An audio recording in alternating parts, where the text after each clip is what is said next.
श्री स्वामी समर्थ. तुम्हा सगळ्यांच्या आपल्या स्वामीसूत्र ब्लॉग या चॅनलवर मनापासून स्वागत. जपमाळेचे मनी बोलती किती सुंदर अमुचे काम. जपमाळेचे मनी बोलती किती सुंदर अमुचे काम. स्पर्शुनी आम्हा भक्त घेती श्री समर्थांचे नाम. स्पर्शुनी आम्हा भक्त घेती श्री समर्थांचे नाम.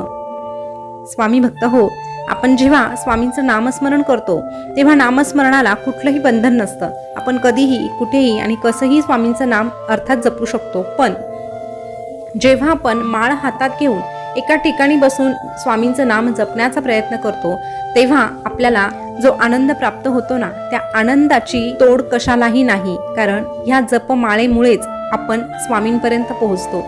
जितकी जास्त आपण माळ जपतो, जितकं जास्त आपण स्वामींचं नाम जपतो, तितकंच जास्त स्वामी आपल्याला जपत असतात. बघा, शब्द दोनच आहे आणि दोनही सारखेच आहे, जप आणि जप.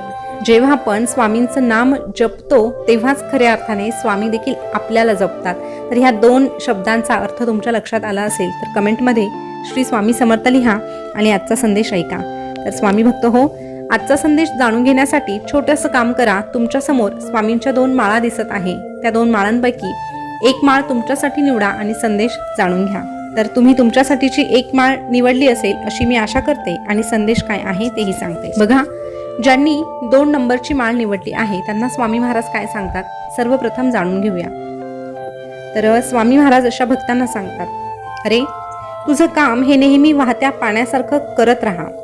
त्यामध्ये प्रामाणिकपणा असेल ना तर त्या वाहत्या पाण्यामुळे जो काही वाईटाचा कचरा असेल तो आपोआप किनाऱ्याला लागेल. अरे कुठलाच मनुष्य परिपूर्ण नसतो. प्रत्येकामध्ये चांगले आणि वाईट दोनही गुण असतात.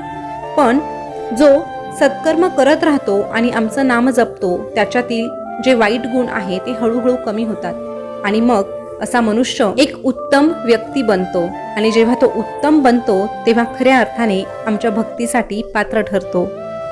आमच्या सेवेत येण्यासाठी तुला खूप काही करावं लागत नाही. तू जसा आहे तसाच आमच्या सेवेमध्ये ये.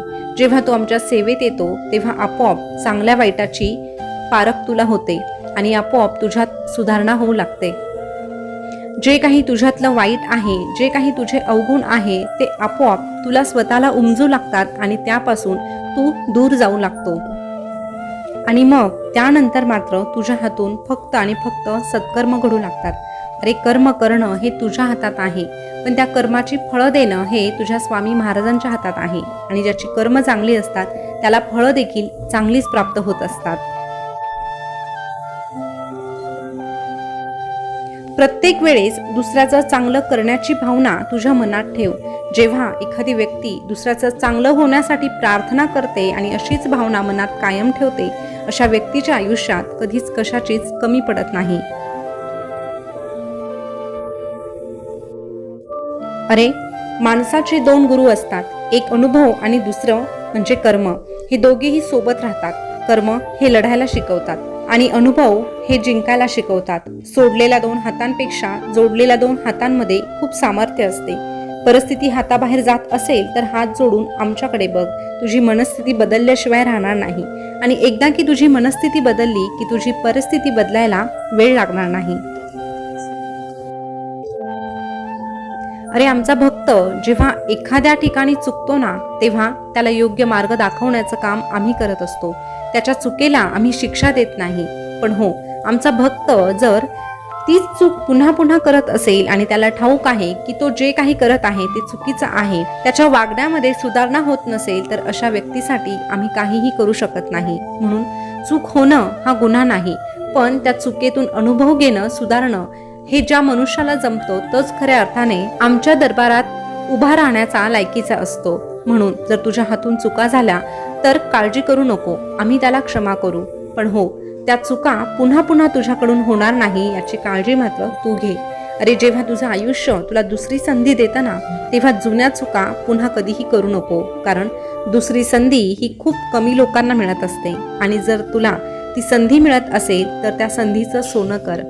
जेव्हा एखादा भक्त मनापासून स्वतःमध्ये बदल घडवण्याचा प्रयत्न करतो तेव्हा निश्चितच अशा भक्तासाठी आम्ही देखील धावत येत असतो, त्याची मदत करत असतो आणि त्याला एकच सांगत असतो, भिवू नकोस, मी तुझ्या पाठीशी आहे. भिवू नकोस, मी सदैव तुझ्या पाठीशी आहे. स्वामी भक्त हो, आता ज्यांनी 1 नंबरची माळ निवडली आहे त्यांना स्वामी महाराज काय सांगतात बघूया.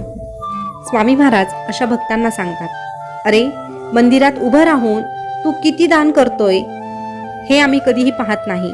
मंदिराकडे पाठ फिरवल्यानंतर तू कसा वागत आहे हे नक्कीच आम्ही पाहत असतो आणि त्यावरूनच आम्ही तुझी पारखही करत असतो.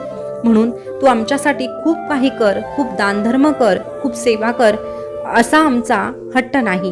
पण तू जे काही करशील ते मनापासून कर, विश्वासाने कर आणि मुख्य म्हणजे तुझे कर्म चांगले ठेव.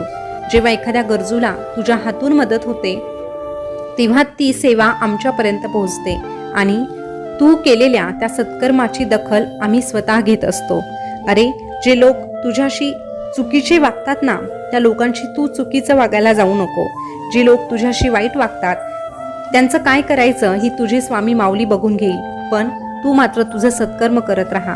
ज्या लोकांची मतं तुला पटत नाही त्या ठिकाणाहून लांब जा, पण अशा लोकांच्या नादी लागण्यात वेळ खर्च करू नको. तुझा जो वेळ आहे तो अमूल्य आहे. एकदा गेलेली वेळ परत येत नाही, म्हणून वेळेचा सदुपयोग कर. या वेळेमध्ये शक्य होईल तितकी आमची सेवा कर. स्वतःच्या भविष्यासाठी कष्ट कर. तुझ्या कष्टाला न्याय आम्ही देऊ.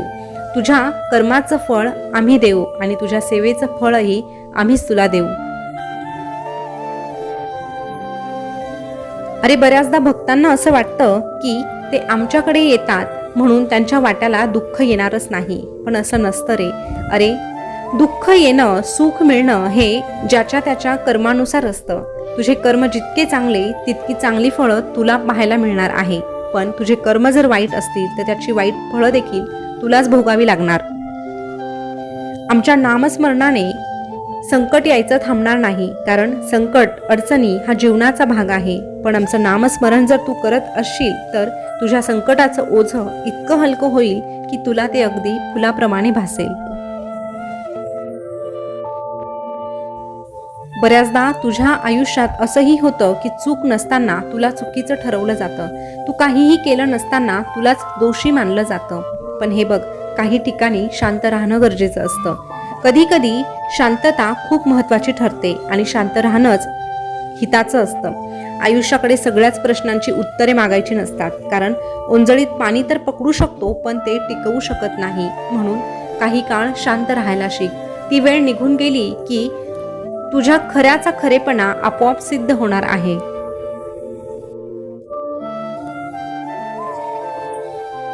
बऱ्याचदा चांगल्या माणसांना चांगल्या गोष्टी ह्या उशिरा मिळत असतात. म्हणून संयम ठेव.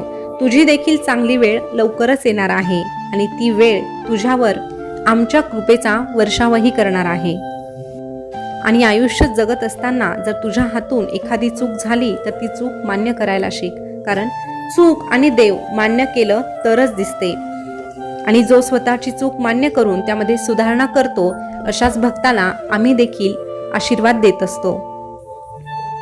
अरे तुला मनुष्याचा जन्म मिळाला आहे तर खरंच तू खूप भाग्यवान आहे. पण माणसाचा जन्म हा प्रत्येक घरात होत असला तरीही माणुसकी ठराविक ठिकाणी जन्म घेत असते आणि माणुसकी जेथे जन्म घेते तेथे आमचे वास्तव्य असते.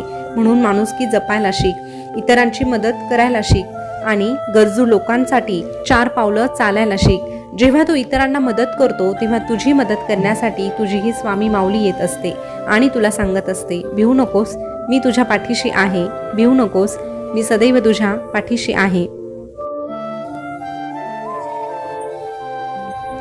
स्वामी भक्त हो, आजचा स्वामी संदेश तुम्ही ऐकला असेल तर तुम्ही कोणती माळ निवडली होती हे कमेंट करून नक्की कळवा. आणि दिवसभरामध्ये तुम्ही किती वेळेस स्वामींचं नामस्मरण करतात हे देखील कमेंटमध्ये नक्कीच सांगा. पुन्हा भेटूया असाच नवीन स्वामी संदेश घेऊन. आपले स्वामी संदेश तुम्हाला ऐकायला आवडत असेल तर आपल्या स्वामीसूत्र ब्लॉग या चॅनलला सबस्क्राईब करा. शेजारचं बेल बटन प्रेस करून ठेवा, जेणेकरून नवीन आलेला स्वामी संदेश सगळ्यात अगोदर तुमच्यापर्यंत पोहोचेल. पुन्हा भेटूया नवीन स्वामी संदेश घेऊन. तोपर्यंत स्वस्थ रहा, मस्त रहा आणि आपले संदेश ऐकत रहा. धन्यवाद.